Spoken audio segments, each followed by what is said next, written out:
கர்நாடகாவின் பெலகாவியில் திருமண விருந்தில் பரிமாறப்பட்ட கோழிக்கறி துண்டு சிறியதாக இருப்பதாக கூறி தகராறில் ஈடுபட்ட 30 வயது இளைஞர் கத்தியால் குத்தி கொலை செய்யப்பட்டார்.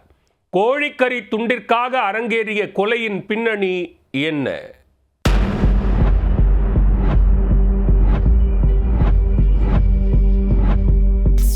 கர்நாடகாவின் பெலகாவி மாவட்டத்தில் நடந்த திருமண நிகழ்வில் இரவு விருந்திற்கு ஏற்பாடு செய்திருந்தனர்.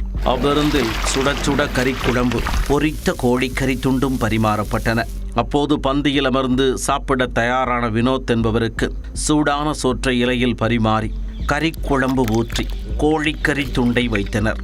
அதை பார்த்ததும் அதிருப்தியடைந்த வினோத் கறித்துண்டு சிறியதாக இருப்பதாக கூறி வாக்குவாதத்தில் ஈடுபட்டுள்ளார். மேலும் சில கறித்துண்டுகளை வையுங்கள் என கேட்டு விருந்து பரிமாறிய விட்டல் என்பவருடன் தகராறு செய்தார். கூட்டம் நிரம்பி வடிவதால் அனைவரும் சாப்பிட வேண்டுமென கூறி விட்டல் வினோத்திற்கு கூடுதலாக கறித்துண்டுகளை வைக்க மறுப்பு தெரிவித்திருக்கிறார். அதில் ஆத்திரமடைந்த வினோத் விட்டலிடம் தகராறில் ஈடுபட விருந்திற்கு வந்த அனைவரும் வேடிக்கை பார்த்துள்ளனர். அதில் பொறுமையை இழந்த விட்டல் வெறிச்செயலில் ஈடுபட்டுள்ளார். கத்தியை எடுத்து வந்து பந்தியில் சத்தம் போட்டு கொண்டிருந்த வினோத்தின் வயிற்றில் குத்தி நிலைகுலைய வைத்தார். அதில் இரத்த வெள்ளத்தில் சரிந்த வினோத் சம்பவ இடத்திலேயே உயிரிழந்தார்.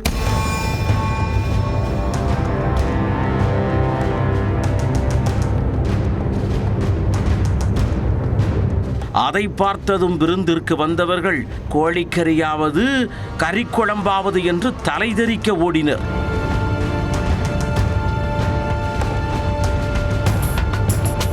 இச்சம்பவம் குறித்து தகவல் அறிந்து வந்த போலீசார் விட்டலை கைது செய்து விசாரணை நடத்தி வருகின்றனர். மேலும் கொல்லப்பட்ட வினோத்தின் உடலை உடற்கூராய்விற்காக அனுப்பி வைத்து விட்டலின் நண்பர் ஒருவரையும் பிடித்து போலீசார் விசாரித்து வருகின்றனர்.